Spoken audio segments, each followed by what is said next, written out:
চট্টগ্রামের রাউজানে অস্ত্রের ঝনঝনানি যেন থামছেই না। রাজনৈতিক খুন আর টানটান উত্তেজনার মধ্যেই এবার প্রকাশ্যে মহড়া দিতে দেখা গেছে যুবদল নেতাকে। এতে চরম আতঙ্কে স্থানীয়রা।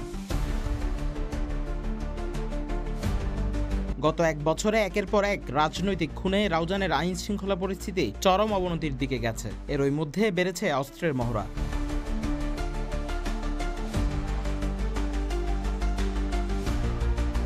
সর্বশেষ হাতে পাওয়া ভিডিওতে দেখা যায় কদলপুর ইউনিয়ন যুবদলের আহ্বায়ক আলম বিশাল বাহিনী নিয়ে একটি বাড়ি থেকে বের হচ্ছেন। তাদের হাতে অত্যাধুনিক মরণাস্ত্র।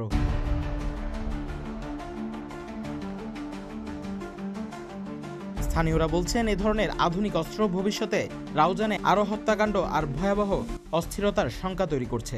অত্যাধুনিক অস্ত্র হাতে প্রকাশ্য মহড়ার এই ভিডিও ছড়িয়ে পড়তেই এলাকা জুড়ে আতঙ্ক ছড়িয়ে পড়ে। স্থানীয়রা বলছেন, এর ফলে রাউজানে নিরাপত্তাহীনতা আরও বেড়েছে। অস্ত্রের প্রকাশ্য মহড়া রাউজানে আইনশৃঙ্খলা পরিস্থিতি নিয়ে নতুন করে প্রশ্ন তুলছে। স্থানীয়রা বলছেন, দ্রুত ব্যবস্থা না নিলে আরও বড় বিপর্যয় নেমে আসতে পারে। News desk, CTG Post, Chittagong.